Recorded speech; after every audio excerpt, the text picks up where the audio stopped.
Hello and welcome to PSL300 Assignment 2. Today we'll be talking about mechanisms behind varicosity formation in neurons. In this presentation, our group hopes to investigate the aspects of research conducted by Gu and others, wherein they look to the polarity of varicosity initiation in central neuron mechanosensation. The presentation will provide an overview of the research and experiments, along with the hypothesis and physiological aspects of the study, which can be correlated to the course. This presentation will not only provide key findings, but suggest applications and an analysis of the findings. The researchers hypothesize that these mechanisms may be related to neuroplasticity, as the neuron always interacts physically with the surrounding microenvironment. This means that the state of the neurons is interdependent on the state of the neurological microenvironment. To determine the relationship between cells and their surroundings, the researchers introduced both chemical and mechanical stressors to the microenvironment.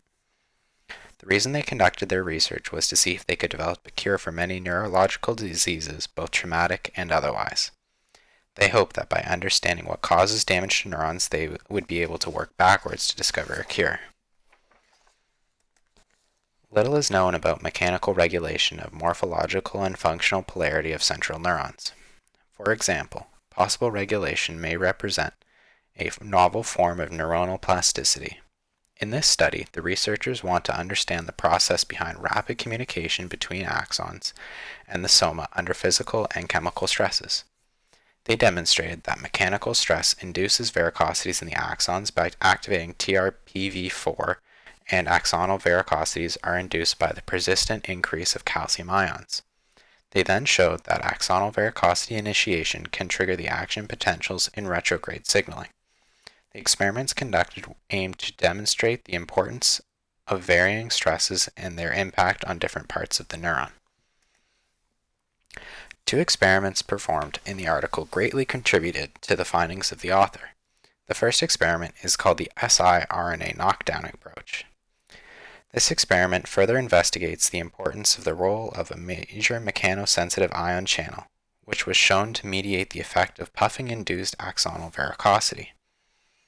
Small interfering RNA, also known as the siRNA, were used to silence the gene expression of TRPV4, which then knocks down their formation in cells. Transiently knocking down TRPV4 significantly increased the onset time and reduced the size of varicosities shown on the slide. Although the varicosities were not completely absent, the interpreted result can provide evidence to strengthen the crucial role of TRPV4 in the formation of axonal varicosities. Another experiment performed is the NMDA stimulating experiment. This experiment outlines the signaling pathway which ultimately initiates axonal varicosity. NMDA receptors, which are a type of glutamate receptors, were activated in order to visualize its effect on swelling in dendrites. Varicosities were seen along dendrites, but not axons after the 20-minute mark. This mechanism displays a different response in varicosities in comparison to puffing, which was a physical stimulus rather than a chemical stimulus. The determining factor of the formation of varicosities in axons and dendrites lies in the type of mechanical stress. Physical stimulus such as puffing appears to affect the formation of varicosities in the axon, while induced glutamate receptors, a type of chemical stress, stimulates the dendrites. The aspect of polarity is explored in lectures, wherein the neuron is investigated as a polar element, using axons and dendrites to relay information across a neuron. A neuron is polar because it has microtubules and filaments that regulate the neuron polarity. The polarity of neurons studied from lectures can be applied to the study as researchers explore how neuron polarity is affected by different stressors, namely mechanical and chemical.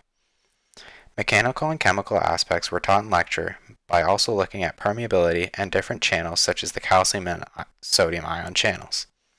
This was key in the study as the researchers used mechanosensitive ion permeable channel to observe varicosities in axons. Furthermore, by using glutamate, a well-explored chemical in physiology, the study highlights how varicosities affected dendrites by glutamate receptor stimulation.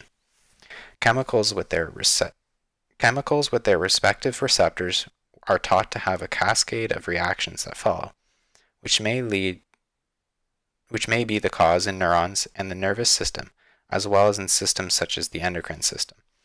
As mentioned, microtubules are important in neurons, and they can initiate and form varicosities in axons.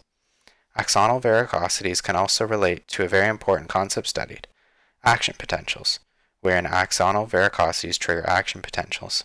Hence, material covered in this lecture is vital to helping understand the physiology of this paper as the researchers delve into neuronal polarity.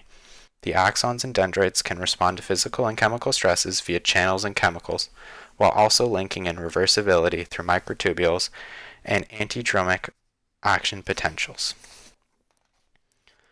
This study was able to generate many key results, which can be applied today to treat diseases that affect the axons.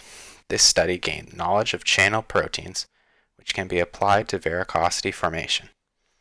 Their result was able to outline that the activation of TRPV4 was attained by axons sensing the mechanical stress, which then led to increases in calcium ion concentration. As this causes varicosity in axons, learning to control this can help treat diseases involving varicosity formation in the axons, including concussions, which can cause swelling in axons, hence reducing cognitive function. The study also found important mechanisms of the initial stage of axonal plasticity in the lesser-known region of neural development. They were able to determine a new pathogenic mechanism through which to use the puffing experiment. The knowledge of the mechanism will help treat repeated subconcussive brain injury and can even go as far as reducing the duration of a concussion or preventing them entirely for professional athletes. This can also help us determine whether a more mature brain is less susceptible to concussive injury. Their findings have helped to pave the way for future research regarding a potential cure for Alzheimer's or traumatic brain injuries.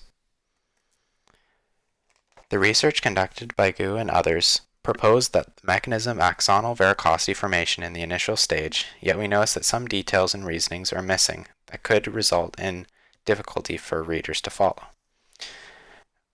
In this section, we'll analyze these missing links and clarify the concepts via question and answer format. 1. How can mechanically induced varicosities only occur in unmyelinated axons? The answer is that the protective coating in myelination protects against mechanical stress, such that this does not occur in unmyelinated axons. 2. How can mechanical stress induce a halt of axonal transport? The cytoskeleton structure can be altered under mechanical stress, which may lead to disassembling of microtubules. Axonal transport is then stopped and results in the accumulation of the contents. 3. How is mechanical stress and TRPV4 related? According to a study conducted by Zhang and others, TRPV4 channels become more responsive to calcium entrance under mechanical stress. 4. If the halt of axonal transport leads to varicosity formation, how can the removal of calcium reduce this? Recall that the calcium triggers the release of neurotransmitters in the axon terminal. Thus, the removal of calcium will reduce the release of contents such that varicosity formation is not observed. 5. How can axonal varicosity formation be damaging? Swelling of axons can occupy space, and if there are many of them, this could then block blood vessels.